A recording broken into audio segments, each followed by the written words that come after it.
Outlaws.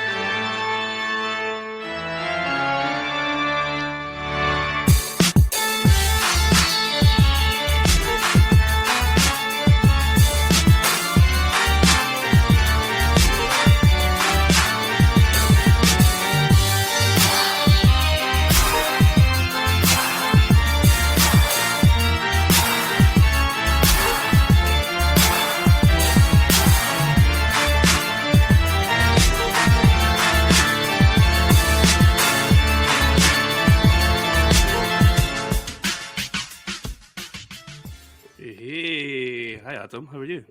Hello, long time no speak. Yeah, good. Nah, You? It's been a while. I'm grand, thanks. This is episode 59 of the Middle-Aged Outlaws podcast. Today, we embark on a new journey, Adam. Yeah. It's a journey of horror, a journey of terror, a journey of shock and awe, and I'm not just talking about the Jim Herd era of WCW. We are embarking on a journey of havoc, where professional wrestling and cinema will clash to offer us the very best from the years 1989 to the year 2000. So for the next 12 episodes, we will be discussing WCW's Halloween Havoc of that year and the supposedly best horror film from that year.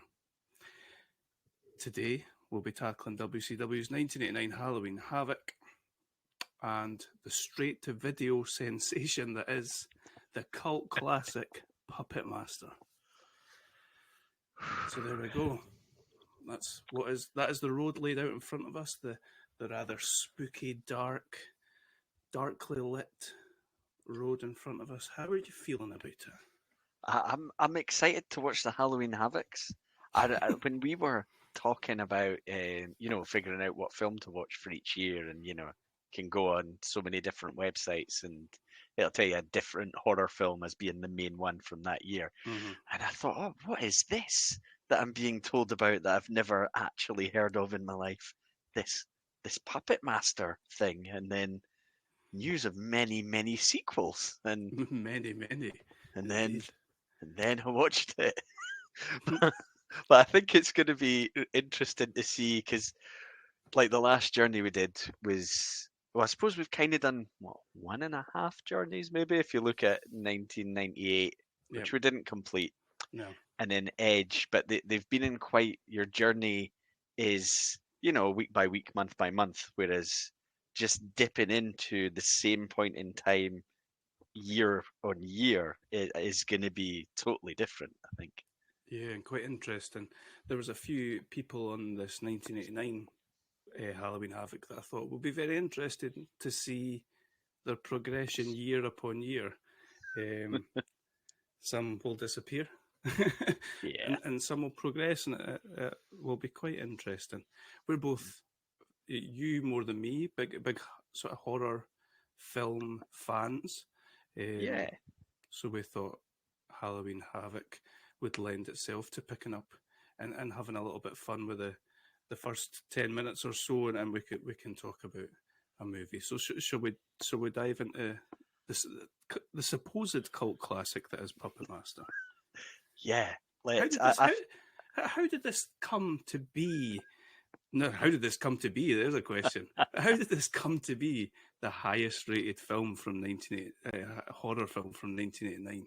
It doesn't make sense. I assume there was no other horror films made in 1989. I think when you looked, you told me there was definitely something else, because it was something I'd heard of, and I thought, this will be more fun because I've never seen this.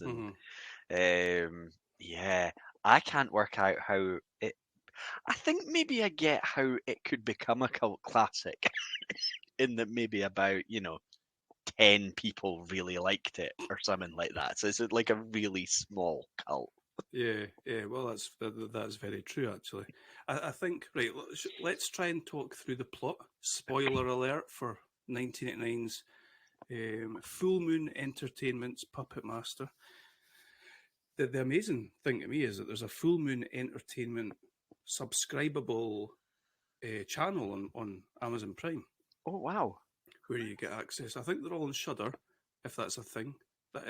No, am I get confusing Shudder with something else? What's the thing that you've got? Yeah, Shudder. Is When it I was Shudder? looking, I think maybe was the first one on Shudder. Were they? I'm sure all the sequels are, Wow. but I think I ended up watching the first one on YouTube. Yep. So there Um, you go. If you're really interested after you've heard all about it from us, you can go and watch it for free on YouTube. I'm not sure we're going to sell it to you. So let's, because this was one of the things, I quite like a film that doesn't give it all away, and you start to find things out throughout the film. You know, a lot of okay. people just like to know, like, right, so who's the main character and what is his purpose and blah, blah, blah. Yeah, I yeah. quite like to not know these things. I like a wee sort of mysterious part of it, Hmm. and things start to unfold. Yeah. But I'm not sure that things unfolded in Puppet Master, and you're left wondering what the hell has They just happened. they definitely didn't fully unfold because I couldn't tell you right now, having watched it, definitively what happened in this film. Okay. Okay, well, maybe we can work it out between us. So it's sort of split. Obviously, it's sort of split, but we start out with a scene with an older gentleman in a hotel room. Yeah. Yeah. And we've got like a sort of a little character. We're watching from the perspective of a little guy tearing about downstairs in the hotel, Yeah. and he's trying not to be seen. Yes. We see people who I assume are Nazis. Do you agree with Yeah. that? Yeah?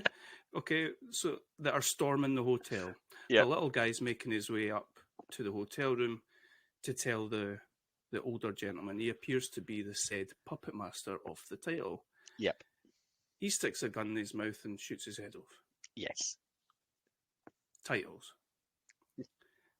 Then I was in. I was like, okay, right, I get it. This is cool. This guy, the Nazis wanted the puppets or something like that. I'll be honest with you, I wasn't 100% sure they were Nazis, but you've just confirmed Oh, that. I thought they were. So Okay. if both of us thought they were, I think it's safe to say that's definite. There's a one of the sequels is something the Puppet Master of the Third Reich. So let's assume. Okay. Okay, so we then get introduced to a bunch of different people whose job seems to be sort of clairvoyant related mediums. Yeah. They seem to have different versions, or some one of them gets like images from a dream. Yeah. One of them gets really, really turned on and like is able to touch objects, and by touching objects, she knows the history of it. But it all seems to be sexual related with this woman. Yeah. I can't remember what other. I mean, There the was a one that fortune stood out. teller. Yeah, there was a fortune teller. There was that was the one I was remembering. There was a fortune teller. And she was like, she was sitting with a young couple at like a circus or a fair or something like that, and she's like, "Oh, your granny, she's unwell, she's going to die," and she's like, the lady says, "Oh, my granny's dead." So she turns to the other one. She's like, "Oh, it must be your granny." So I thought we were sowing seeds that they were maybe all at it, but that didn't go anywhere. Oh. So we've got all these people, and we're introduced to them all. We've not got a main character, really, do we? No. Maybe the sort of mulleted guy that has these dreams and that sort of thing, maybe. But they all converge around a hotel, which I've only just realised must be the same hotel from the first scene. Okay. Yeah. Have you? Yeah. Or did you know that? No. Okay. But that makes sense. That's what links the setting. So they're all converging around this hotel. They're like talking about some guy, like they don't really like him. Mm-hmm. Yep. They end up at this hotel. This guy's died, and he's been sending them messages through the form of whatever various mediums that they are able to communicate by. Yeah. Yes. Okay. So his wife answers to the hotel, and they're all very surprised that this guy's got married, and they're all very surprised that she's like quite a nice person and all that. So we're getting the impression that this guy's like not a very nice person. I don't know. And it all sort of comes together at a dinner scene. Yeah, like I think you've got right. So you've got the setup here because all these people gathered together are all connected by this guy that's killed himself. There's these little puppets running about all over the place, but I definitely lost track somewhere of from that setup point what the film was trying to do. Shall we fast forward then? This guy seems we get a scene where they're like, let's make sure he's definitely dead, and one of these women, who's a clairvoyant medium person, shoves a big knitting needle in his chest around his heart to make sure he's dead. Next scene, the guy's sitting at a table with them, talking to them. So this guy seems to have worked out how to make his way back from the dead using the puppets. I think so, but it's almost like there's two stories on the go because there's the weird stuff with him, and then there's these little crazy puppets running around and trying to tie them in with what's on the go later in the film. Isn't that easy? So what we've been talking about here is really up to a certain point, it's all been humans apart from that very first scene with we've not really had the puppets, and this is where the puppets then come into the film. We were maybe about halfway through the film. The various people all go off to their bedrooms, and there's a couple, they go off and they start having sex in one of their hotel rooms, and one of the puppets, I don't have his name, I don't know which one he is called. There's one that's got like a pneumatic drill type thing on his head. Yep. He's obviously no interested in them to get it on, so he starts ramming his head into the lady under the bed. I don't know what his name is though. There's one called Pinhead that has gigantic hands and is very clearly just a person, but with like their head not like a balaclava on or something. There's the little one that was running about at the start, who looks like a little detective from like like a 1920s detective with a grey trench coat and a hat. Yeah. He's got a hook and a knife for hands. Yeah. There's one that its head's split into three, and all the three bits spin around at different times, and then it stops on a facial expression. There is, isn't there, right? There is, yeah. No, you didn't imagine that. That's, yeah. And then there's a female one who is called Leech Woman. And she, what is the word for what she's doing?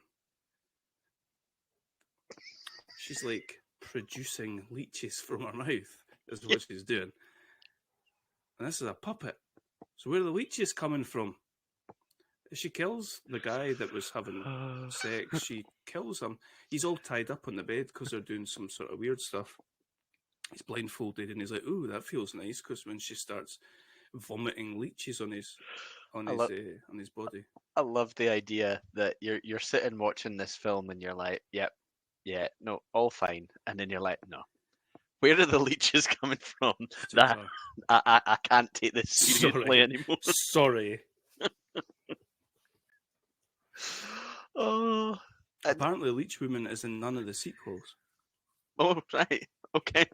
Which is, say goodbye to a viewer. I'm telling you. I was looking forward to Leech Woman's origin.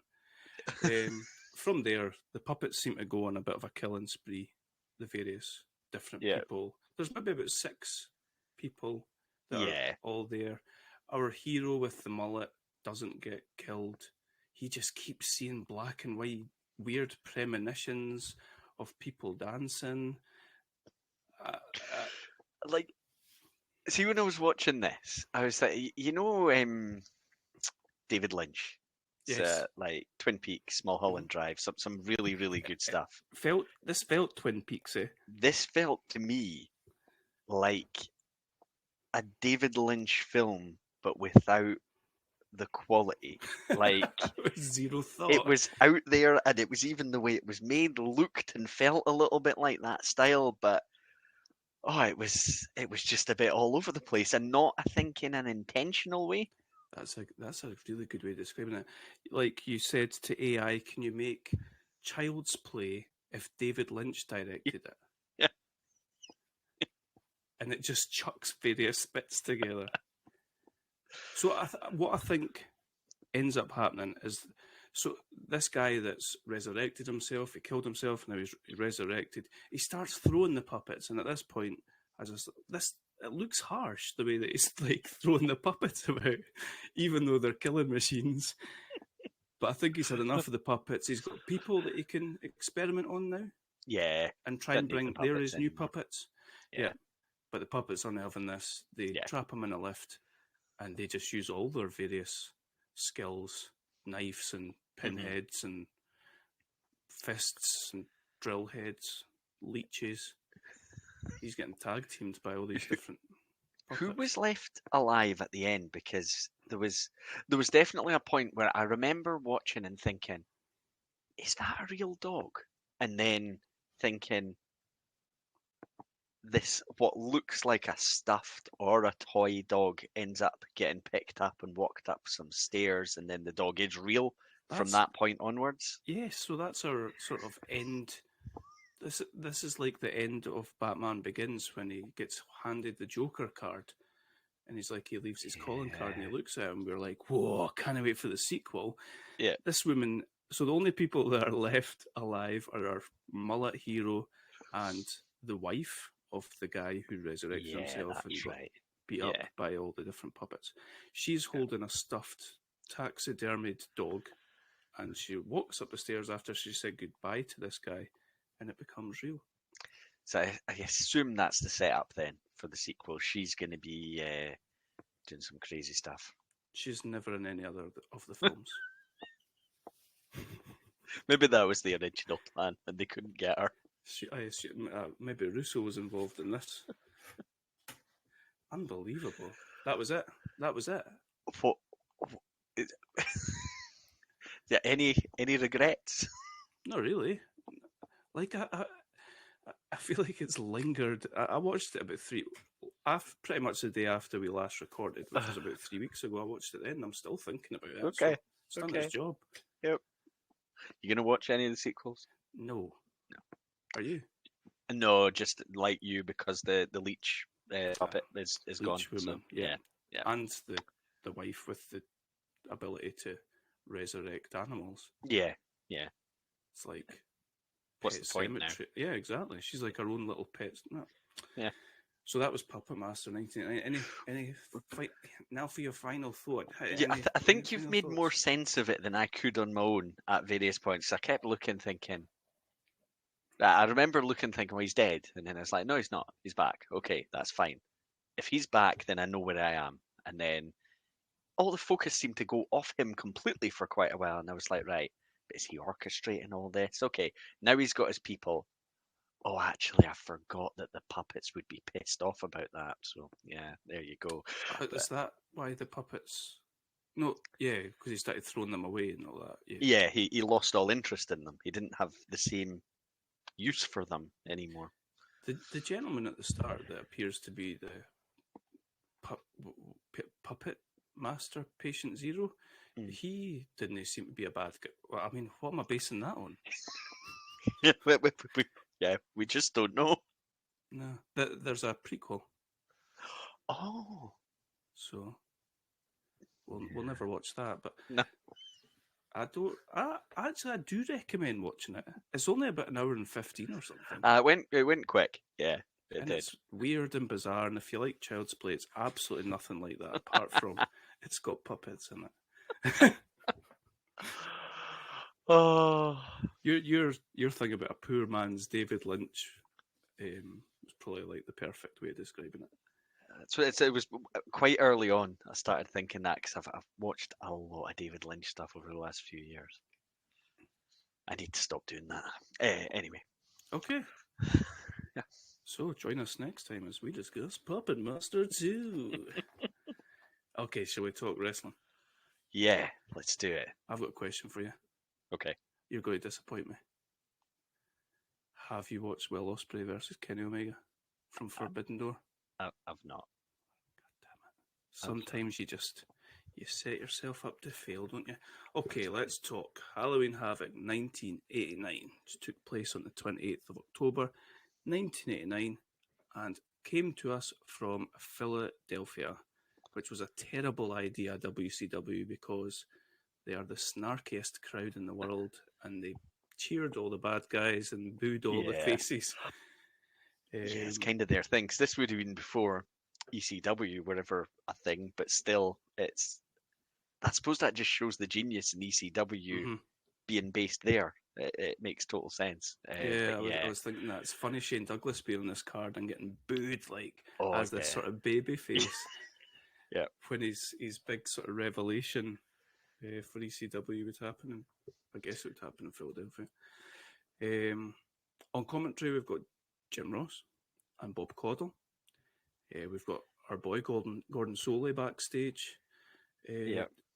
Doing some backstage interviews, and a gentleman called Chris Cruz also. Yeah, I wasn't familiar with Chris Cruz, although I did accidentally, while listening to another podcast, discover that this would have been the time that Tony Schiavone was in WWF.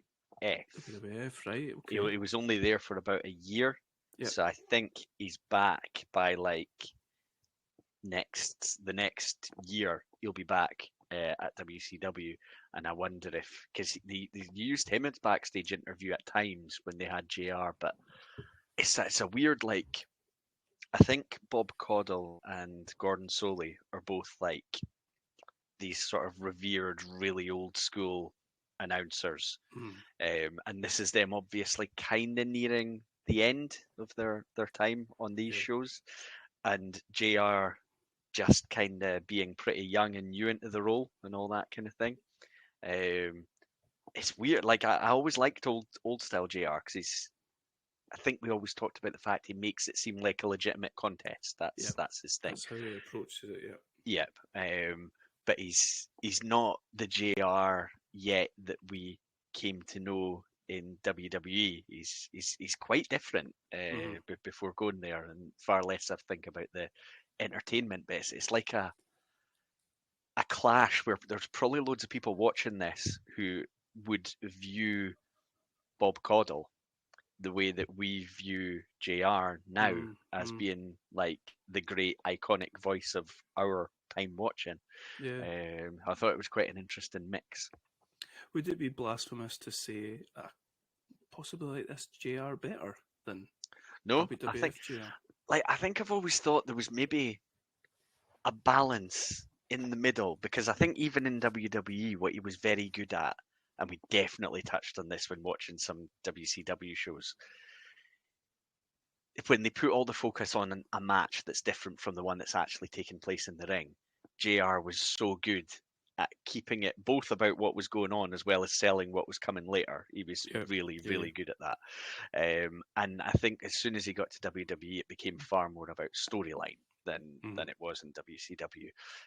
But I think maybe it then went too far, too much about the story and not enough about what's going on in the ring. So I think that's fair enough. So we have previously watched the Great American Bash from this year, from '89, and that came prior to this. With a really good main event between Terry Funk and Ric Flair, and that story is ongoing, along with the Sting and Great Muta storyline, and that sort of culminates in this pay-per-view, which is quite helpful to get a bit of a understanding of where things were. I like this. I don't know if it's like this era of wrestling, if it's the NWA, WCW style of wrestling, but it felt really refreshing to me. Overall, I really, really enjoyed the pay-per-view. It just felt different. and it maybe is just a novelty factor, but I really enjoyed it. It definitely feels different. There's something a bit, I don't know what to compare it to. It's almost like, you know, when you hear an album by, like, if you really like a band and you hear like an early album or something like that, and it's not overproduced, and it's just like the music. It's not, you know, seeing all the flashing lights and fancy noises in the background. It's just about sort of everything stripped away, and it's just about what they're actually performing. Yeah. It kind of, I don't know, it feels a little bit like that, and we're so maybe used to it being more about the spectacle than what's actually happening in the ring nowadays. Yeah. Yeah, I think certainly compared to what we've been watching, which is 2005, it's complete stark contrast to that, exactly the way that you're describing there. I enjoyed this show, not necessarily every single match, but I thought there's something pretty cool about the old school. It feels like we're only a few steps from being properly in like a territories era, and I know, I assume here the was it like a Jim Crockett Promotions, and try to think who they bought over or merged with, but well, WCW Turner bought JCP. Yeah. At this point, I think we're like approaching that. Yeah. I don't think that it's necessarily happened yet, but I think that's right. Just on the so cusp. it is. It feels like a territories era situation, and obviously you know who you're not seeing here because some of the big stars are in WWF, and we know that from shows of theirs we've watched. But I think it was always viewed that the WCW or JCP sort of NWA side was a bit more hard hitting and a bit more real, whereas the WWF one was more aimed at kids. Pantomime, and you can see that, I think, in this show. Definitely. Right, let's get into some of these matches then. We kick off our first match with, what was his nickname? Mike Rotunda, the IRS. What did they refer to him as? Something? Were they calling him the captain? Captain Yeah, Mike Rotunda. Captain Mike. Yeah. Versus the Z-Man. Yeah. Were you familiar with the Z-Man? I was, but mostly because of Tony Schiavone's podcast. Ah, right, okay. Where it seemed he had a bit of a man crush on Z-Man. On the Z-Man. Yeah. So I had a wee look, and he was in the Can-Am Connection with Rick Martel in WWF. They wrestled on WrestleMania 3. I am sure we have seen them before. I think he left, and then they went on to become Strikeforce. Is that right? Yes, I think that's right. Yep. Right, okay. Yep. So yeah, Captain Mike Rotunda versus the Z-Man. What do you think our opening contest here? I thought it was. I quite enjoyed it. I didn't think it was brilliant. I thought it was quite enjoyable. They're obviously trying to really put over the Z-Man, and he's young, up and coming star. They've got him in against a guy who's obviously a respected ring technician and all that. I thought it was okay in the ring. I don't think Tom Zink's gonna, maybe become the level of star that they're maybe trying to pitch him as here. JR with his given all the credentials about Mike Rotunda and things like that, trying to, I think, again help put over Tom Zink by he beat that guy, do you know what? That's quite intelligent. I never even thought it. That's why he's doing it. I was just like, why are you giving credentials of things he did when he was 9-year-old and 12-year-old? You do hear a lot of mocking and things like that. You hear people saying, in a JR voice, he was, third best placed in his primary school for, softball. It's a little much, JR. Yeah, but I do think that's why he was doing it. And also got sight of a pre-mullet Nick Patrick as the referee. There's also a guy in the front row. I don't know if you noticed him. There's a guy in the front row, a baseball cap on, and every time Rotunda does something, he's like up on his feet clapping, and he's booing Z-Man anytime he makes a sort of comeback, and he actually gets told to sit down by someone because he must be about the only person in the crowd that's into this match. Nice. But he's loving it. But Rotunda basically dominates this match. It's almost a John Cena match.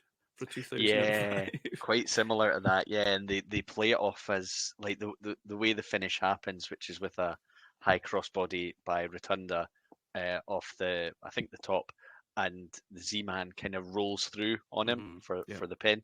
They do kind of play it off as a bit of a fluke, but they're talking about how big a win it is for Tom Zink. So they're obviously planning on going places with him. I wonder if he's even on the next year's show. I guess we'll find out. We shall see. Yeah. So a win for the Z-Man in our first ever Halloween Havoc, our first taste, and it was mediocre, but entertaining. We're backstage with Chris Cruz, who's with Bruno Sammartino, interestingly, who will be the referee in the Thunderdome main event match tonight. Just to sort of clarify what a Thunderdome match is, Adam, could you do that for me, please? I mean, I could try, but like even when we get to it, I was still looking, thinking, "What the fuck is this?" There's a cage, and there's some stuff, and there's ropes, there's trees. Yeah, there's all sorts of stuff hanging from the cage that they can get and use. But the sort of, I think, key takeaway is that the match ends by the designated manager from one of the two teams throwing in the towel. And what were they described as? I'm trying to remember. Terminators. Yeah, why were they described as Terminators? Because they're terminating the match by throwing the white towel. But Terminator would make it sound like they're going to roll through with a AK-47 and start. Yeah, when it was first mentioned, I immediately went to there was a wee while where WCW TV had RoboCop on it, and I thought, is the Terminator gonna pull up on his motorbike? Is he gonna be here? Sarah Connor. I thought Arnie was like a strictly WWE guy, but brilliant. But no such luck. So there's no pinfalls, there's no submissions, but there's a guest ref. Yeah. And that's Bruno Sammartino. And I think they're saying that they need a man of his stature to be able to control the Thunderdome because it's so crazy. Yeah. Yeah, he didn't. He's got a bit of a not harmonious history with Vince, hasn't he? So I assume Bruno Sammartino's quite enjoying being on a Rivals pay-per-view. The funny thing is, he left, from what I've read, he left WWF because of the kind of cartooning up of the WWF product. And here he is, a guest ref in like an electrocuting steel cage match with Terminators. I forgot about the electric part, and then I remember when the match started because, we'll get there, but I remember thinking exactly which bit of this is supposed to be electric, but anyway. So back in the ring, we've got a 6-man tag. We've got the Midnight Express with Jim Cornette and Dr. Death Steve Williams versus the Samoan SWAT team and the Samoan Savage.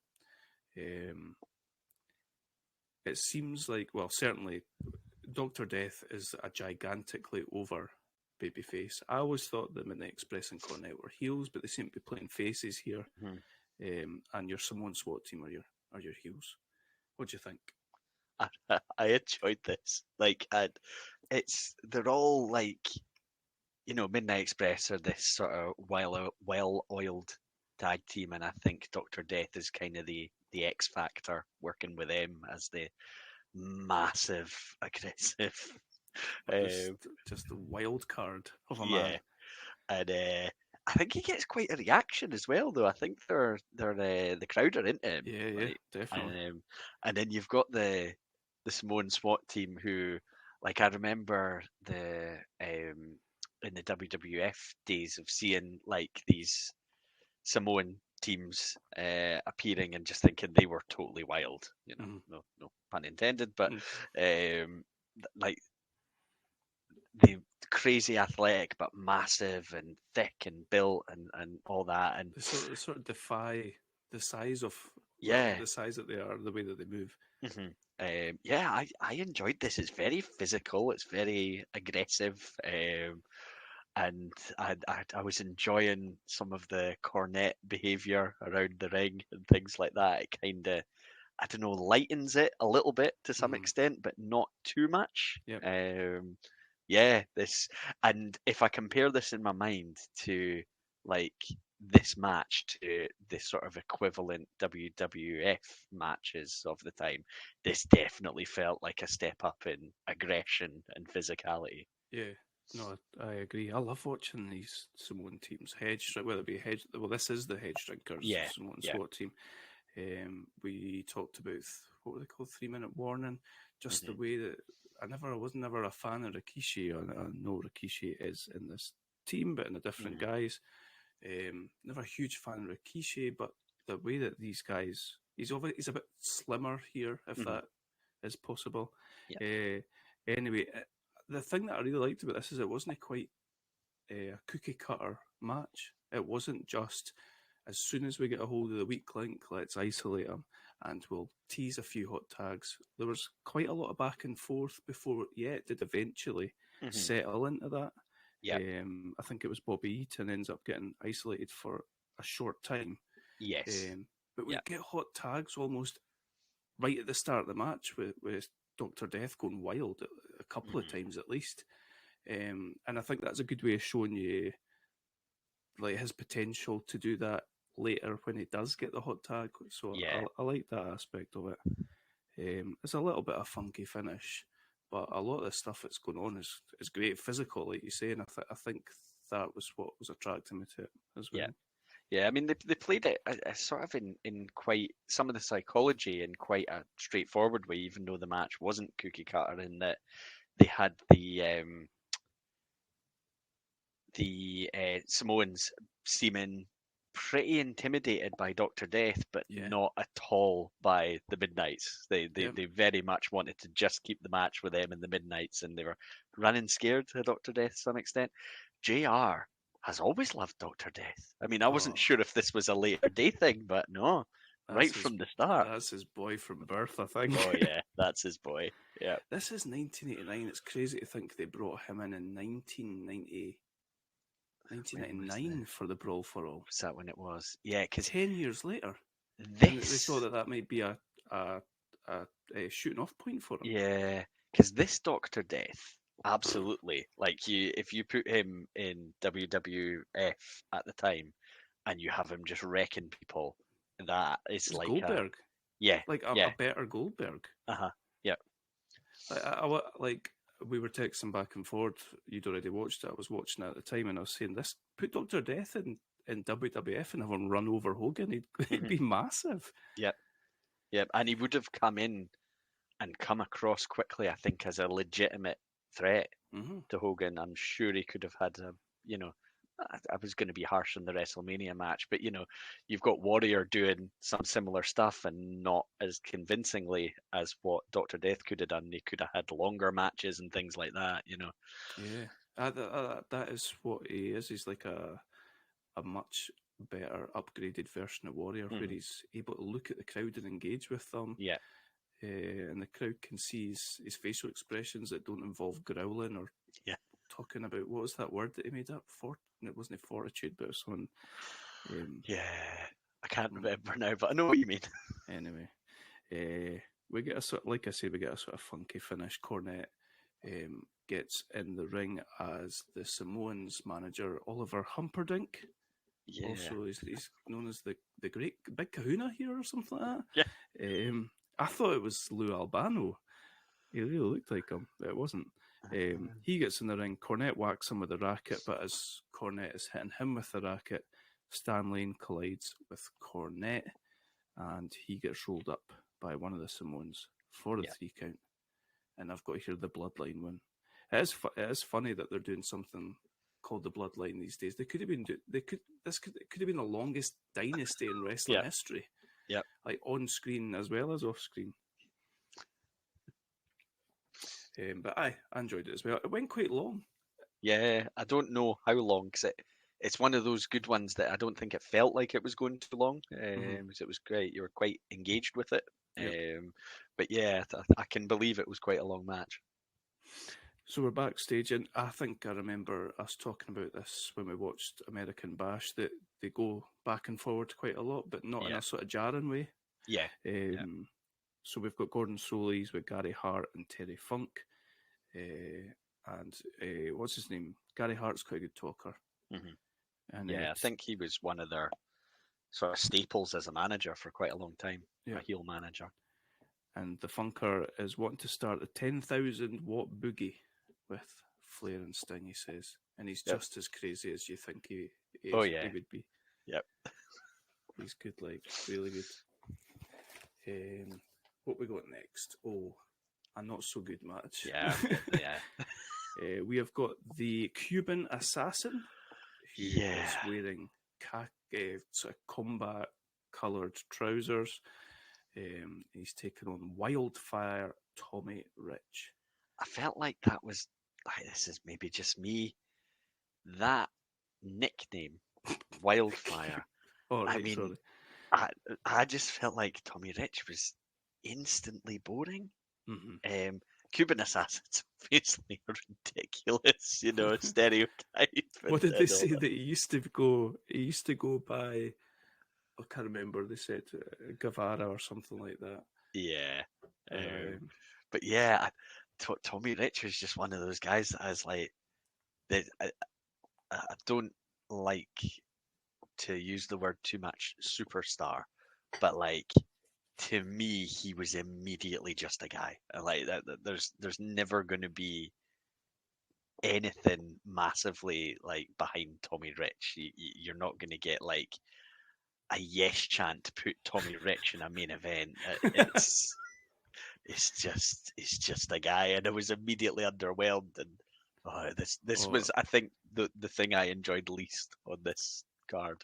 I felt a wee bit ashamed for the Cuban Assassin because he was just kind of throwing himself about for Tommy Rich, and it wasn't great at all. I was going to say the best thing you can say about it, but maybe the worst thing about it was the finish, the Luthez press. Yeah, a very poorly done Luthez press. Wasn't even well executed. I like how JR says the Luthez press, which was patented by Luthez. I mean, there is one thing I do often quite like when I go back and watch some of these older shows is, not every match is won with a finisher move. Some moves that are just in the rotation now were moves that would win a match in the past and could be again if they, put the focus on them properly. Protected finishers, yep. Yeah, but maybe if it had been well executed and it looked like it had a bit of zip behind it or something like that, but I was like, that's it, is it? Okay. Yeah, he just sort of run. It's equivalent to someone sort of running and jumping on someone's back for a piggyback. The guy just fell over. Oh well. From would the word milk toast apply to Tommy Rich? You don't know. Is that a word? I don't know. Okay. Maybe it is, and I don't know it. Here's a different word. From an incredibly vanilla Tommy Rich to Gordon Soley with the Freebirds backstage. And I've got here that Michael PSA's spews utter nonsense. It does. And somehow he gets away with it. Yeah. I'm imagining somebody else delivering the exact same style of promo and it'd just be awful, but I don't know. It works. Right, help me out with the other member. Is it Garvin or is Jimmy Garvin? Yeah. And who's the other one that's in the Freebirds? Oh, he was in ECW, wasn't he? Yeah. Oh man, Terry Gordy. That's it. And he was a really big guy. Yes, but I always think Garvin's Gordy and Gordy's Garvin. Right. So this was Garvin. You're right. Yeah. I like both of them. I liked the last time. Do you remember they had a what is the word? The big cell match. War Games. They had a War Games match. Oh yeah. The Freebirds were in. Yes. And Hayes was like complaining that he didn't want to get. Do I have to go in and all that sort of stuff? That was good fun. How would you expect the Freebirds to get booed after they've just cut that promo? Yeah. They're brilliant. They're really, really good. Yeah. So they are the NWA Tag Team Champions. They're taking on the Dynamic Dudes, who we have seen before and we thought were hilarious, and not in a good way. Yeah. John Laurinaitis and Shane Douglas in this sort of, if you could describe them in a word, it would probably be cowabunga. Yeah. Yeah, that fits. Yeah. But like, Was yeah, sorry. when we saw them before, was Jim Cornette with them, or is this No. something they're just trying to see Yeah. if they can get some? Yeah. Yeah. Okay. And I was saying that to you, because no, they definitely weren't with them. I don't know if you remember, they took on the Skyscrapers the last time we saw them.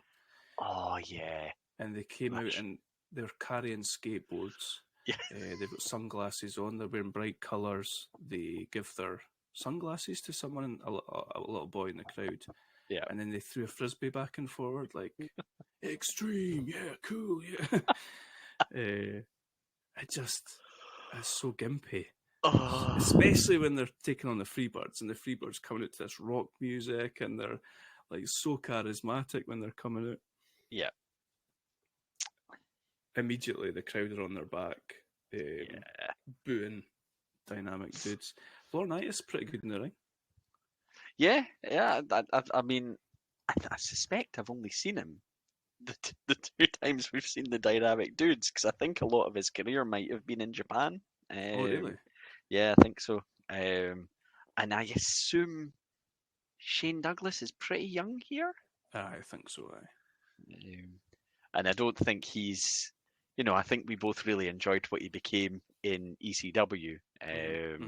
Franchise. Yeah, it doesn't, based on that and how he sort of embraced that, this feels like a very awkward fit right here. It's so bizarre. And Cornette with them doesn't work, doesn't fit either. No. Cornette's just kind of baby facing it, smiling at the crowd and all that sort of stuff. It's just, it's pretty weird. Yeah, it's not like, I don't think they were ever going to win the titles from the Freebirds. No. The Freebirds, I think Hayes is probably the promo guy, Garvin's the worker in the ring.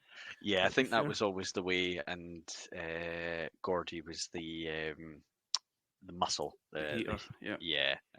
So I think it was quite a good balance. I think they always played to the fact that he's maybe couldn't wrestle is harsh. I think he could. He's just not at the level of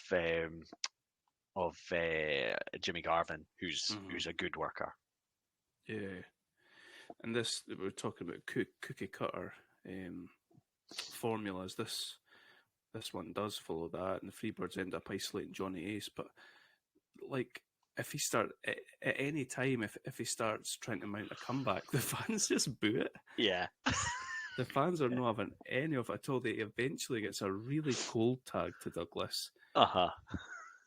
They don't build up to it or anything. They're just like, oh shit, like let's get him in, see if we can change things. The crowd are not buying it at all. And the finish for this, I thought, was pretty similar to the first match. Yeah, I know what you mean. Yeah, because it's an attempted. They're both trying to suplex. Is it Garvin? Yes. And Hayes is on the outside and grabs. I think it's Johnny Ace's. Yeah. Pulls his legs. Yep. And then Garvin lands on. Is it Douglas he lands on? Aye. Yeah, for the pin to retain. It was a bit of a weak finish, because I think, based on where we are, maybe the company weren't ready to write off the Dudes, but it felt like you could have given the Freebirds a pretty comprehensive win there and just move on. Yeah, but I suppose they have to finish it that way for the heels, because if you give them the clean finish, then the crowd probably goes mad, pops big for it. But yeah, the greatest of matches. Certainly the previous tag match was better. Yeah, definitely. Talking of tag matches and talking of promo legends, we go backstage. I think we're with Chris Cruz. He's with the Steiner brothers. Yeah. Adam. Yeah. We've seen many a Scott Steiner promo where it seems like he's just putting words in front of each other, much like Tito Ortiz used to do. You never know what was going to come out of his mouth, but my God. Scotty says, it's time for Total Reckless a band. Just a band. Just a band. There's no need Yep. for the on. And he seems to be suggesting that they're going into a no rules match, but that is absolutely not the case. Yeah, no. When there's no rules, you're playing our ball game, and it's our game. And that's the end of his sentence. And I'd always thought as well that the Steiners were, they had the whole thing of they've got the college jackets and all that. They are skilled wrestlers, so I don't know why no rules would be their domain. Ball game. But there are rules anyway, so yeah. And they're facing a team that they have they don't know anything about. They're facing Doom that they have absolutely no idea about, but they do know their manager or their valet or whatever woman, who originally came on the scene as a fan of Rick Steiner. Don't know if you know this. She came on the scene as a fan of Rick Steiner, and Scott was getting annoyed because she was distracting Rick during matches. Okay. She then turned sort of vampy and gothic looking and all this, and she was saying that her name was Woman, and she'd said to the Steiners, "You're going to meet your doom at Halloween Havoc." So Chris Cruz asks Rick Steiner what he thinks about it all, and the only thing I know, he says a lot of words. I've no idea what he says. And he says, "I see that woman. She's going to get and he does a sort of thrusting motion. Yeah, I mean, I had a feeling that I knew what he was meaning, but I then thought maybe he doesn't know what he's meaning. It's fine. I like this version of Rick Steiner, though. Yeah, he's nuts. I mean, he's just absolutely nuts, and it kind of works. Aye, it definitely does. You kind of just want Scott to be the sort of the jockey athlete, and like you've already got the crazy brother. You don't need just to let Scott be band. the straight man. Just let him, but no. Not in his nature. But it's great. Imagine giving someone from '89 a time machine and letting them watch the final Nitro, and they're like, "Is that Scott Steiner?" Well, I mean, to be honest, the guy that can't walk. And I had one of those moments because I didn't watch. There was a big period of time where I didn't watch anything WCW, and then started watching again, and I had just known him as the guy in the tag team, and the smaller guy in the tag team, the agile one, he had the muscles, but he wasn't ridiculous. And then, put it on and see the Big Papa Pump, and you're like, what is this? Where's the mullet? What is the size? What are those muscles? Amazing. They kind of freak me out, those muscles. Muscles on muscles. Yeah. Going back to your so the next match is we've got the Steiner brothers versus Doom, with Woman, and Doom are Butch Reed and Ron Simmons. They're not referred to by name or anything like that. I think they're referred to as Doom 1 and Doom 2 or something like that. Yeah. Two massive guys. They've got on these executioner type masks that you can't see. You can only see their mouths pretty much. Yeah. Black masks, and their look is awesome. Yeah, it's great. And there's a really good contrast between the two teams. Mm-hmm. Like the Steiners still, even though Rick's nuts and Scott's well on his way, they're jocks. You kind of know who and what they are instantly. And these guys, there's that bit of mystery, and there's women leading them, and you're like, don't really know anything about them as individual personalities, who they are, where they came from, or anything like that. I like the presentation. I mean, it's very much of its time, but I think it worked. I think for me, although I knew who they were, they got over as a team, as this definitely. team. Yeah. They were quite, given that they're both wearing the same masks, they're both wearing the same trousers and all that, comes across like a presentation of a team, a unit. And they're massive as well. As big as you've seen Ron Simmons for it, probably. Yep. Was this how he started it off in WCW? I've got like a vision of him wearing like a daft helmet, but is that in WWF? That's when he first came into WWF. Oh, yeah. Yeah. Okay, so I know that he was young here, but I guess this is his sort of introduction. I think so. Yeah, because And he'll go on. Butch Reed's a bit of a territories Yeah, legend. yeah. I think he'd been around quite a while, and I think maybe pairing them up was a way of Simmons sort of learning Right, from Butch Reed. Because Simmons, what, a couple of years down the line, is going to be a world champion in WCW. right, yep, yeah. Okay, I loved this match. I think I text you at the time. I loved the Hmm. physicality. It felt like proper wrestling. Yeah, I don't know else how to describe it. I loved it. It's so physical. yeah. You It was feel like good. they're just laying everything in. Yeah, and you've got the like agility of the Steiners as well, particularly Scott. You know, with his he loves what do they call it, Frankensteiner. Frankensteiner, yeah. So you've got that sort of contrast to so much physicality going on in the ring that is just like strength, pure strength from the Doom side. Mm-hmm. Yeah, this was really good fun. I was thinking when this was starting, I've definitely seen these teams have a match before, and I think it was like some pay-per-view where it was like a tournament and you got points for wins, and I think Oh, they faced off as teams in that tournament. I can't remember when it would have been, but there was a tag tournament and a single wrestler tournament as well. And basically, whoever got the most wins through their matches won the tournament. that's cool. But yeah, I was thinking, I'm trying to remember, was it a good match? And I can't actually remember if it was good, but this was really entertaining.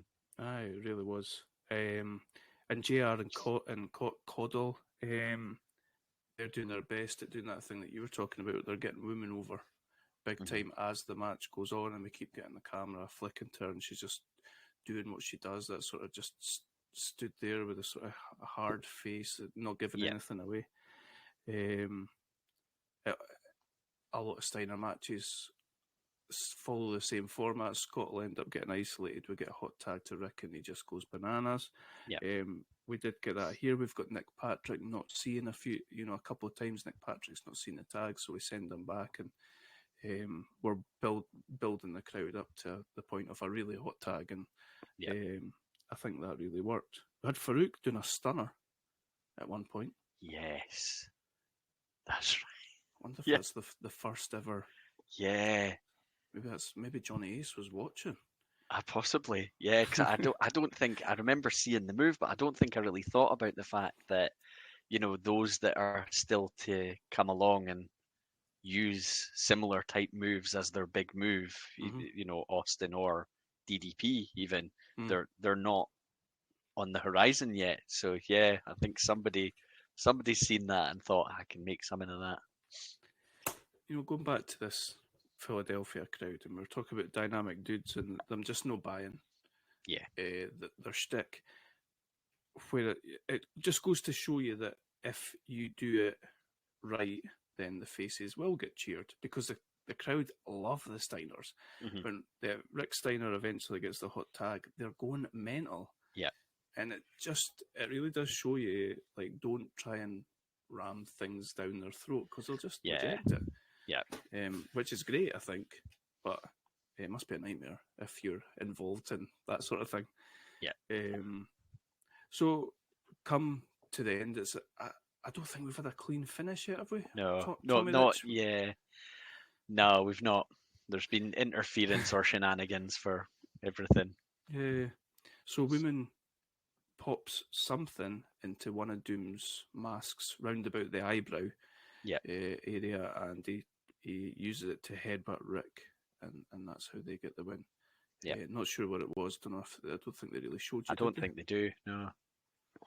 Horrible, horrible thing. And surely he injures himself, but maybe he's just really hard-headed. Of course, these are giant Yeah. men. But I can't imagine Rick's got the softest of heads, although No. softest of brains, maybe. So Doom get the win, but we're not beating the Steiners. They're Oh still, no. Yeah, I still thought where they were. that's I think a good example of you're putting over a newer team. But yeah, there's nothing in this that suggests that the Steiners wouldn't be at or near the top of a card at the next event or challenging for the titles or whatever. Yeah, that's what I was thinking. Because so we've seen 3 tag matches now. Yeah. I think we've another one to see, and you've got Doom, Steiners, Freebirds, Samoan SWAT team, and was it Midnight? Midnight Express, yeah. Like you've got a really good tag Yep. division there. Yeah. I'm really interested to get your view on the next thing. We've got Gordon Soley backstage with a quite young-looking Lex Luger. Yep. He is the United States champion. Yes. What do you think his promo? So I think he's going for the arrogant. Like I never really know at any given point in time whether he's supposed to be a heel or a babyface, but I don't know that it matters that much. I don't think it ever changes that much for Lex Luger. But so from what I remember, he's kind of mocking Pillman's credentials and his right to be in that match, and he's pointing out to him, how big and how important the match is. And does he refer to himself as the premier wrestler in the world today or something like that? Oh, I don't Luger? know. I think it's something like that. But I never really bought into Luger's promos. Did you know? Nah, I don't know why. I struggle whenever he delivers one. I don't buy it. See, I feel like that too. Generally, with him, I feel like there's an asterisk next to him, sort of thing, because he's got the look and the physicality and all that, but he just didn't get there for me, and a lot of that's to do with post Hogan and them trying to Lex Express and all that sort of stuff. It's difficult to differentiate away from that, but I think I've got here that he cuts a pitch perfect heel promo. Oh, He's just arrogantly talking himself up like he's God's gift. I thought it was great, but there you go. I think those would probably be the most realistic ones, because I think, from what I hear, he's a great guy these days. But I think that sounds really sarcastic. Are you no, serious? I think that's a thing. Yeah, I think really? turned his life around. Helps people. That kind of thing. Right. But I imagine in the day he was a bit of a prick, and I think that there was always the story about the Lex Express thing, and they were like, "Oh, you'll go out and you'll shake hands with everyone." It's like, I want to do that. Real life me does not have any interest in meeting these people. Yeah. So I think this side of the character is far more close to who he actually was as a person. So far more likely to come across as authentic, I would think. Yeah. Yourself turned up a little bit. That's what they always say, isn't it? So that leads us to Lex Luger, United States champion, taking on Flying Brian Pillman for the title. Last time when we watched Bash '89, it was Luger versus Steamboat, and we were both like wildly impressed with the match. I think we both said this is the best I've ever seen Luger. And I think this is quite similar. It's a good match. Pillman is a bump machine, and he's so quick and so athletic, and he maybe not so much next to Luger, but he looks incredible. Pillman absolutely looks incredible. He's just smaller than some of the others, but what I think Luger does really well is, like, from the entrance to the way he actually performs in the ring when he is arrogant heel, is the arrogance leaps off the screen. It's there in every movement. He's that sort of self-confident and convinced that he is the greatest thing on earth. But you've got this guy that he can throw about. He's going to be able to overpower him. But they gave Pillman quite a lot, I thought. In the match, I thought Luger was quite generous in terms of taking a few bumps from him and things like that. Yeah, and it wasn't one-way traffic. You might think it's the power of Luger dominating the match, and then Pillman makes a comeback at the end. It wasn't that at all. So, like you're saying, that's true. I did think it was very much power versus speed, and they did a good job of showing that. If Pillman was able to get out from under Luger, he was making these little comebacks where he was doing the various different things. I like that.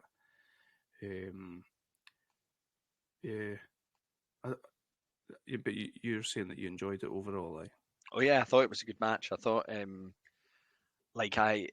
they always do this thing with Pillman, and it's maybe similar to what they've done with a few sort of undersized guys over the years. Is he never gives up. He's like non-stop, just keeps getting back up and keeps going straight at him, sort of showing the bravery and the courage and all that.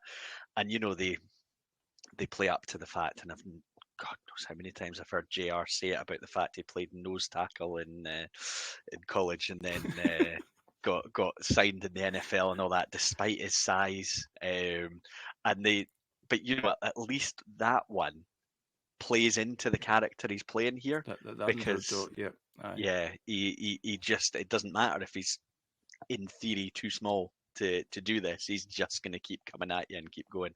He was one when I used to watch on TV, on ITV. He was one of my favourites. I absolutely loved watching Brian Pillman. Oh, I love that. Brilliant.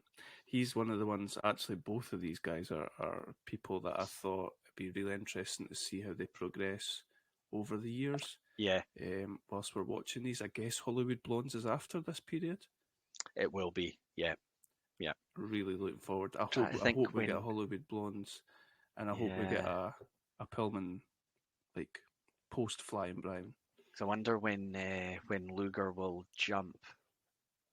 Yeah, a few years away from here. Yeah, what year's Mania 10?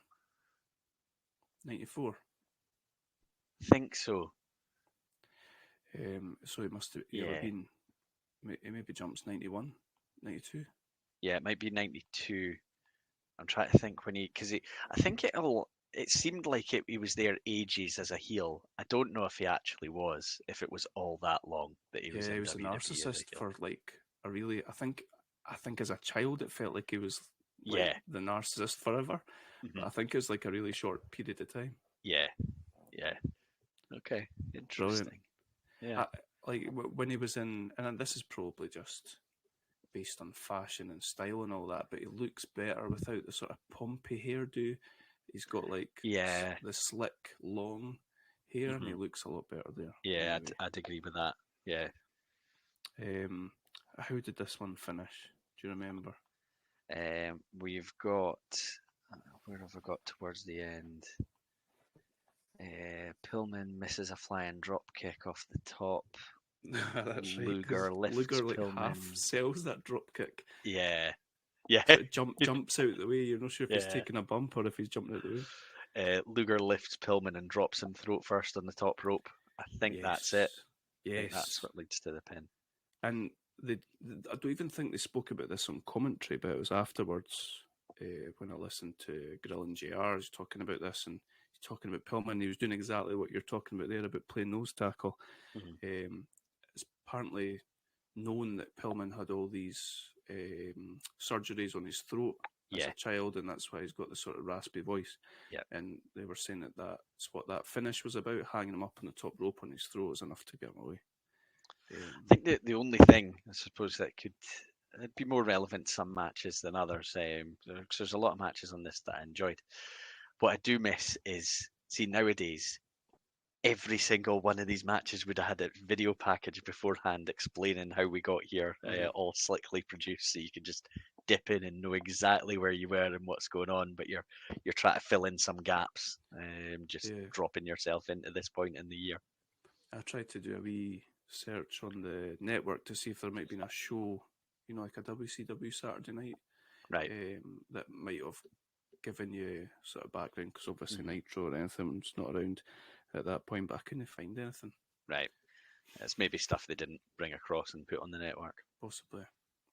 So Luger retains, and that's, like you say, it's a pretty good match. Interesting to see where these two go from. Well, we won't see from here, but in a year's time. Jump backstage, Chris Cruz with the Road Warriors. I've got nothing to say apart from classic LOD Road Warriors type promo. Do you know, I thought those promos were class when I was a kid, and now they kind of feel like if you've heard one, you've heard them all. Aye, absolutely. Tell him, Animal.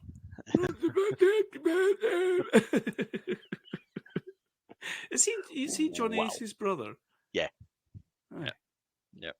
I feel like I know that, but then I'm also like, nah, it can't be. Yeah, no, they are. He's Joe, I think. Right. Yeah. There you go. Okay, so we've got the Road Warriors, who were the main people on the poster for this event, which is Yeah. quite strange given you've got Ric Flair there, but world champion. You've got Road Warriors taking on the Skyscrapers, who are accompanied by Theodore Long and his giant key to the kingdom. Yeah. And I'm sure we were laughing when we watched them at Bash, and it was Teddy Long that was with them. He was very over the top, very slick, Yeah. esque. Yeah. The Road Warriors come out to Iron Man by Black Sabbath, which is just unbelievable. How cool is that? Like, yeah, brilliant. Awesome. And this is just the proper Titans. Yeah. 4 big burly beasts. What's Spivey's first name again? Dan Spivey. Sid Vicious, the Skyscrapers, and Animal and Hawk. It's just, again, physicality and a bit of chaos, this match. But what did you, if you compare this to the opening tag with the Samoan SWAT team and the Doom match, so like some high profile tag team matches on this, what did you think of this sort of in comparison to this those? Kind of garbage certainly compared to the Steiners and Doom. Yeah, there was a moment quite early on where I think Sid and Hawk were lining up for a test of strength, and I was like, it's like that, is it? Okay.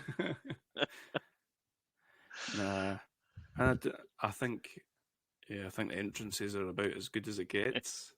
Unfortunately, like, you can tell that Sid Vicious is class. Like, he's in a different league. Certainly, he's athletic as well as being big. He looks ridiculous. I mean, he must be about 7 foot tall, and he's built ridiculously. He's got these long legs compared to his body, and his body's just like opens all the way out. Yeah. And I knew it was just going to be some power moves and all that, and see what happens. But I always like the contrast. I like there to be someone in there who can do something a bit different. But it just fancy the Rockers of this era taking on the Skyscrapers or something. Oh, yeah. You like that idea? Yeah, fantasy booking. I mean, you're going to have to put the Skyscrapers over, and Sid's just going to crush both Rockers. But still, I think it'd be fun. We could do the thing like where Michaels gets injured again. The both of them could just wreck Jannetty. Yeah. Sid at one point, so they do the whole Hawk gets isolated because obviously Animal's one of the best hot tags in wrestling ever. Yeah. I don't think that's a wild thing to suggest. No. Sid picks up Hawk at one point, puts him in a razor's edge position, spins round a few times and just lets him go. Yeah. I've never seen that before. No. I think there's a reason though. Yeah, it looked great from the point of view of look at that guy. But on the other side of it, who's volunteering at the next show to take that? How do you practice taking that bump? Jump on a helicopter? Hilarious. It just looked brutal. It's brilliant. Yeah. It's kind of like, remember when Lesnar used to do this? Who did he do that to? To Shannon Moore, I think. He like spun round and round and just let him go. Oh, did he? The F5. Anyway, we get a Hawk finally gets a hot tag. Animal does his usual, the power slam and big clotheslines and the sort of football tackle type thing. And then, because this show is called Halloween Havoc 89, no clean finish, we get Teddy Long coming in the ring for some reason. Oh, we've got Paul Ellering on the other side as well, don't we? Paul Ellering. Don't have that wee puppet thing though, which would have been a No. nice Oh, tie-in with the film, but WCW could have done a tie-in with Rocco. He could have been in the background or something. He doesn't come till '92, of course. Yeah, Teddy's big key comes into play. Spivey hits Hawk with a big key, and they get disqualified. And the Road Warriors win. A bit of a flat finish. yeah, they you always hear this thing about the Road Warriors never really put teams over and never really were willing to take bumps and stuff like that. I suppose at least they were doing that here. I mean, to be fair, the skyscrapers are massive, so I don't think they could have any doubts in their mind about we can bump for these guys without losing any credibility here. Yeah. But yeah, I thought that they played it as the skyscrapers having, I think, a bit of dominance through the match with just the odd flurry from the Road Warriors. But yeah, I don't think I thought about it when I was watching this. There just aren't any clean finishes.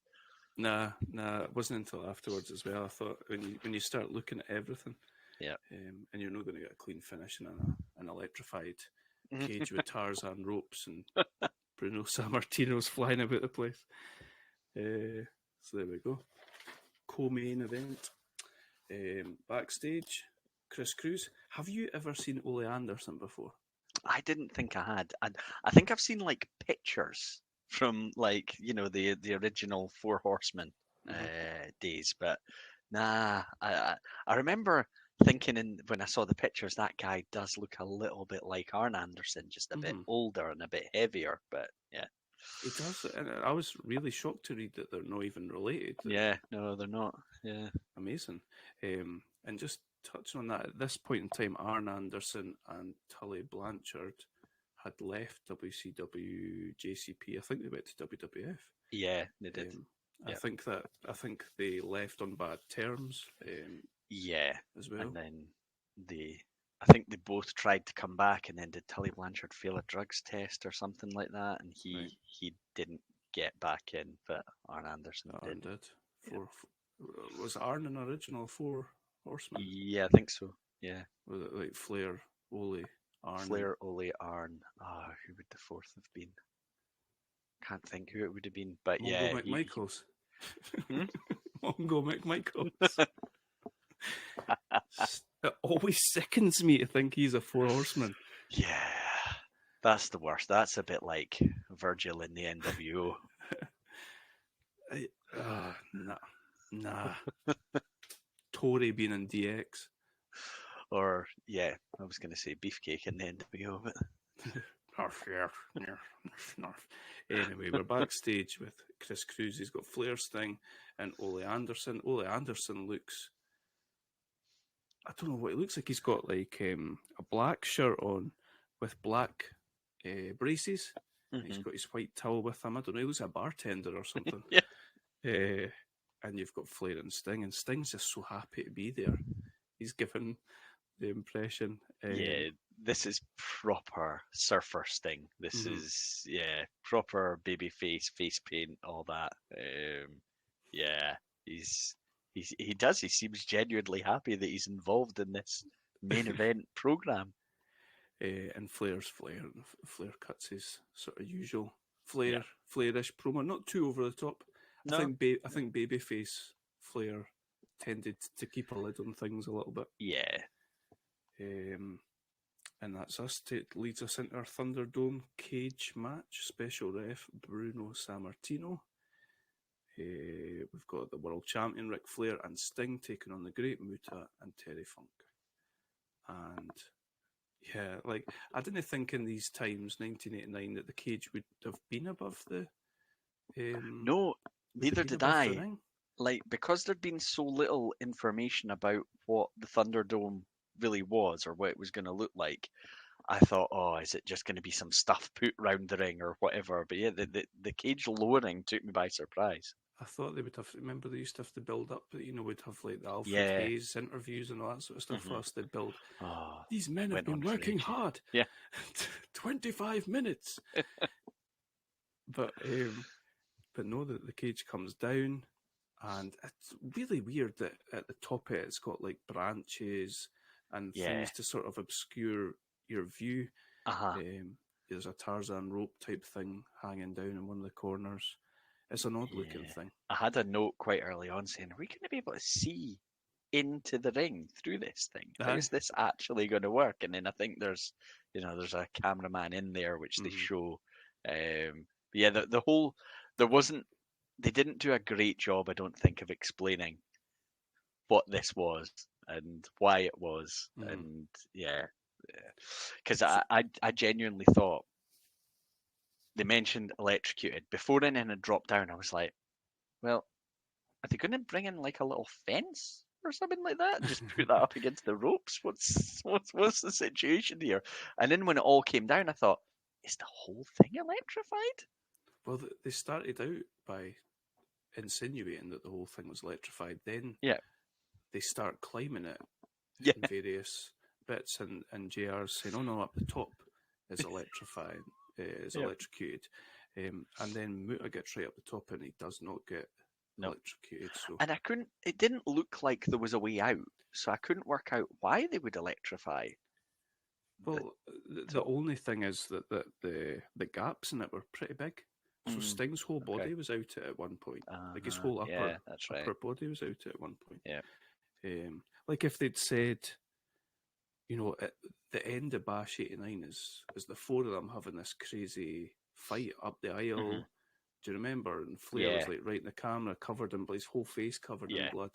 Yeah. And if they'd said like the ring's not enough to keep these Yeah. four Yeah. together, it's Just for the sell it like crowd's that. safety. Yeah. Let's keep them in here, but we didn't Yeah. really, we didn't really get that.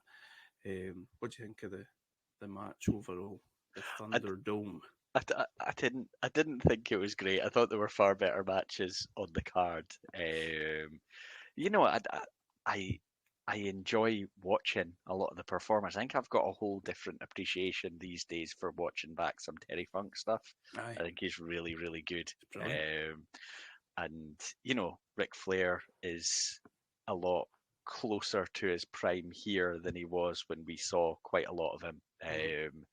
And yeah, I thought there's plenty of star power. You've got Bruno Sammartino, who I think gets a really good reaction actually from the crowd when he's announced and coming out.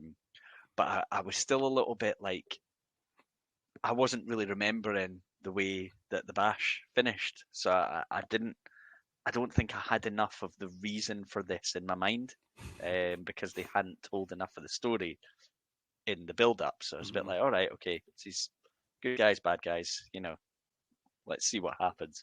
Um, there's, I don't know that they naturally knew what to do and how to use the surroundings that they Aye, had.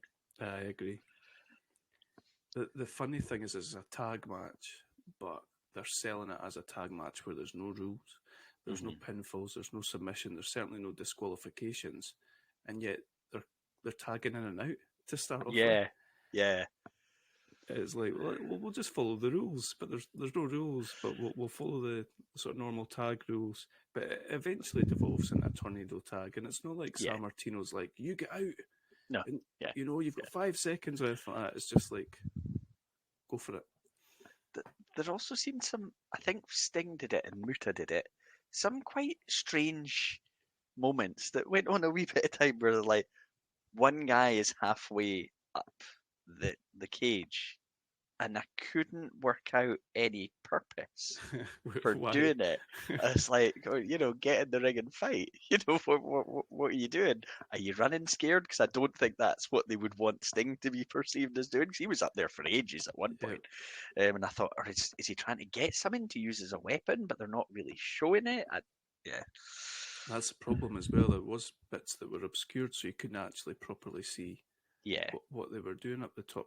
There were some times where Funk was away up there and he was hanging upside down off things. hmm, He was going to the road. I was like, "What? This is scary." Like he seems like he would do something crazy, yeah, and obviously, he's hanging upside down. It's horrible. We eventually get Sting. I think it is sort of climbing to the top of the where he can jump from on the yeah. cage without hitting it. Is there a roof? It's kind of like a half roof. Yeah, yeah, because there was a sort of an overhang that was definitely limiting his ability to go up any higher, I think, than he did. He is pretty high up, a lot higher than the top turnbuckle certainly, and he dives off and takes out Muta. Yeah, I like Muta. I kind of think that I've seen him more than this in Bash '89, but I've liked what I've seen. It's great, and I like that he had to use his mist to put out the fire that seemed to start at the very start. That's quite funny. There's it is a funny match. Do you know what stood out to me? And it wasn't until we got to this match that I realised that I think almost every modern match now, people go to the corners and they exchange chops. They'll chop, chop, chop, and then the guy will turn it around and chop, chop, chop, and then they'll turn it around and chop. Then the other one will stand there and chop, and they'll either that or they brawl back and forward. I'll hit you, whoa! I'll hit you, whoa! And we only got that from Flair because that was Flair's thing in this match. Yeah. And in no other matches, and I think you get that, and genuinely think you get that in almost every modern match. It really stood out once I saw it happening. Yeah, you're right. And it's probably these days then it's all Flair's fault. It's all these guys will have watched Flair growing up. You're going to get buried on his podcast. Flair hears everything. Anything negative said about him, he hears and buries the other person. So just watch. He's going to talk about these punks that firstly didn't list him in their top 5. He remembers. He's going to hold that grudge. It definitely is. How do we get to the end of this? Oh, aye. Okay, so we've said before that the only way to win this match was through the Terminators throwing the white towel in. That is Gary Hart on one side and Ole Anderson on the faces side. We get a point where Sting ties up Muta in the Scorpion Deathlock. Yes? Yeah, so I've probably not been clear enough in my notes because I've got that Sting chases Muta up the cage, while Flair focusing on the leg of Funk, Sting, Muta, brawling all around up the cage, and then I've got Muta crashes and burns. So I don't know if he's come off it, because I think Flair's got the figure of 4 on Funk for ages, and then Sting is free to start doing stinger splashes on Funk while he's laying still in the figure of 4. Yes, that's right. And I thought that might be where Gary Hart says, "Okay, right, we'll throw it in." And we also get a bit where Funk ties Sting up in the cage.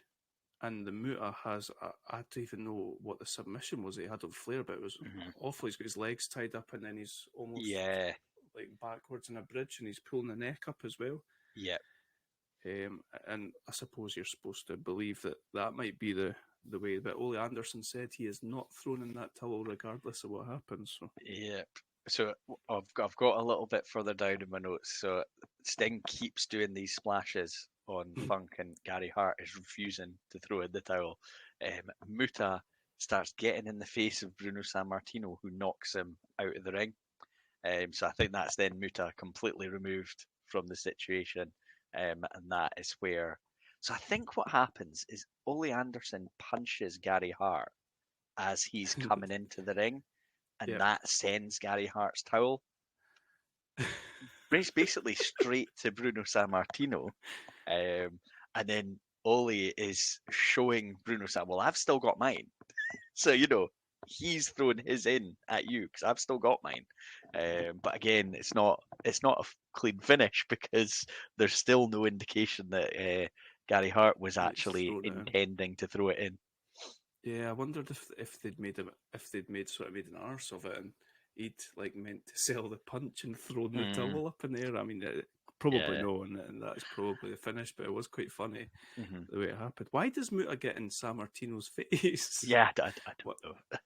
Why does he not just stop Flair doing the figure of 4? Yeah, that would have been the sensible thing to do. Just try and break up what's going on in the ring. But nah, he's trying to make a name for himself with Bruno. That's it. He's went and used his mist to put out the fire. He can't use it on Flair. Yeah. Just hit the ref instead. So there we go. Baby faces win. It's a bit of a damp finish, really. Yeah, I mean, it wasn't like I don't think much in the main event was my favourite from the night. I thought that we like tag matches, traditional 2-on-2 tag team matches, and it's something that you don't maybe see an awful lot of in modern, even through some of the eras that we really enjoyed. They weren't necessarily the focus. It feels like there's a big focus on tag teams here. Definitely. There's several big tag team matches through the card, and I think that was one of the main things that I really enjoyed about the show. Is Nice. like there were 2 tag team matches that I really enjoyed. I thought they were great, and it's just different. It's kind of refreshing. Yeah. And I don't mind. I'm a bit of a fan of mixing it up with the main event, and it doesn't necessarily have to be this big built-up championship match between two guys. I like chucking the champion in, especially when we've seen the main and co-main 2 guys wrestle separately. Now you stick them together. They've had this big brawl. Just too many gimmicks. Yeah. Terminators. Like, use one of them. Mm-hmm. Use the white towel thing with no pins, or Yeah. like you take away the figure 4 from Flair by doing that, or Yeah, and just throw in a couple of clean finishes. That'd probably be my main complaint from the show. Just throw in a couple. JR's thing was that the booking committee, there was too many voices on the booking committee, so there was, I want to say that he said there was him, Cornette, Sullivan, there was maybe 2 more with Jim Herd. Was this Jim Herd era? I'm not sure. Could have been. I'm not sure. So he was saying that is, Conrad was saying it's not clear exactly what you were saying about the Thunderdome. It's not actually clear what the rules were. So when things were happening, you're sort of saying to yourself, why is it not electrocuting them with that? And JR saying there's too many brains putting things together, and that's how that ends up. So maybe in the end, committee.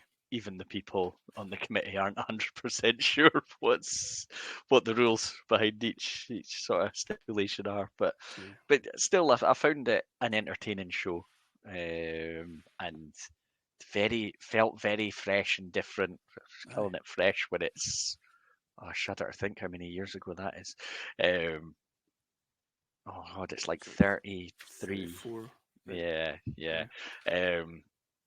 Yeah, but it just felt different. It felt, a step back in time, but in a good way. Aye, 100% agree. And I would use fresh to describe it as well. And crazy to think Sting is diving through tables. Yeah, he needs to stop that. Yeah, absolutely. Go about with your baseball bat, whatever. That's fine. Stand next to the guy that's jumping through tables. That's fine. I think that's what he was supposed to be with Darby Allin, but it seemed to have grown arms and legs. So there we go. WCW Halloween Havoc 1989. An enjoyable show. Yeah. And Puppet Master. Would you go for a good show, shit film? Is shit film harsh? Confusing, bizarre film? Intriguing? Mysterious? Cult-like? Yeah. Yeah. I'm glad I had the experience of watching it. There you go. That's what life's all about. Yeah. Next time, like, puppets is a good idea. This is a thing that I found out was that this guy that is the sort of brainchild of this Full Moon Entertainment, it's like his own. He's like Marvel, but before, what I mean. He wanted this whole Full Moon universe, and he had his original thing was he made a film called Dolls.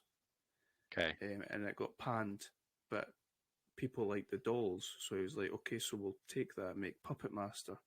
But I think if you were a kid, right, and you thought back to this, you'd be like, oh, remember that film with those wee dolls, the wee puppets? That was class, but there's no story. So next, Okay. so maybe some of the other ones have got like a bit of story now that they've got the characters. I mean, if you want to watch any, and just let me know if you think they're worth watching. Do you know what? I might go onto one of these fan fiction websites and write my own Leech Woman origin story. Oh, she'll end up getting her own film. Where did they come from? Leech Woman. Right. So that was that. So next time we'll watch 1990 and we'll see who's left for this card. Any predictions on who might be? I think I know what the main event is, but apart from Okay. that, Yeah, I mean, I think so. Yeah, I think we've got Sting. I think we've got Lex Luger. I think we're going to have Sting for all of these, aren't we? Because he never left. So unless he's injured, probably. he's going to be on all of them. Pillman probably on it. Looked like Pillman was being given the push treatment. Oh, nice. Yeah, I'd wondered about Doom. I just don't know how long they stay as a tag team, but I'm hoping to see a little bit more Doom. Oh, that'd be good. We're bound to have Ric Flair, aren't we? Because he's Yeah. not at the point of leaving. When did Steiner's go to WWF? I can't remember. It was round about this time, probably. Yeah, probably they might not 90s. be on the next one. Yeah, I wonder if there'll be more Freebirds, because again, they're ones that I think they ended up going off and doing like other promotion shows and stuff like that quite a lot. So I don't know if they were ever tied to WCW for all that long or JCP for all that long. But I suppose they might appear. So I'm fairly sure the main event is Sting Sid Vicious. So Okay. Sid's obviously went from pretty sort of rookie looking in this tag team to like he's been hot-shotted. Mm-hmm. If he isn't the main event, it might not be, but I'm sure based on the poster it's Sid versus Sting. But then the Road Warriors were on the poster for this, so you never know. Yeah. Okay. Interesting. Will be interesting. See if things get more cartoony or if they stay this sort of, because there must be the buyout within this period. We must be full on WCW by the time we get to 1990. I think so. Yeah, and there'll definitely be guys in that case that weren't on this that are going to be on the next one because they'll have acquired some new talent, you would have thought. But yeah, be interesting. And film wise, Puppet Master 2. Puppet Master 2 did come out in 1990, but we will not be watching and reviewing Puppet Master 2. We will be, however, doing Stephen King's Misery. It's been a while since I've seen it. Have you seen it before? Never seen it. Oh, nice. Obviously, I know bits and pieces, but yeah, never seen it. It's you know me. I love a bit of Stephen King. I've just never. It's one I've never seen. Yeah, it's a good one. It's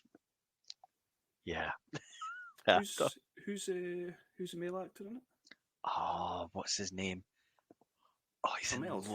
Loads. Yeah, he's the dad in Elf. Probably more known for Godfather. That's what I was going to mention. As opposed to Elf, but aye, same guy. Yeah. I can remember who that is. Can you? I can't remember the name. That's shocking. That's going to annoy me. I remember Kathy Bates, but yeah, I think you'll enjoy that. Excellent. If enjoy is the right word, it's a good film, very good story. Nice, excellent. Right, well, we shall look forward to that. Keep it spooky, Adam, and we'll reconvene in 2 weeks. I like that. We're still going to be on this journey when Halloween time hits, aren't we? We're going to be getting nearer the end, but we'll still be on it. So I think we've got 12 shows between 89 and would that be right? 89 2000. Yeah. So it's going to take up most of the rest of this year, pretty much. So yeah, the actual Halloween one. That's we can make that a proper spooky show. Can we say keep it spooky? Did you like that or not really? Yeah. Oh, yeah. Let's use that. Okay. Until then, keep it spooky. See you in 2 weeks. Cheers.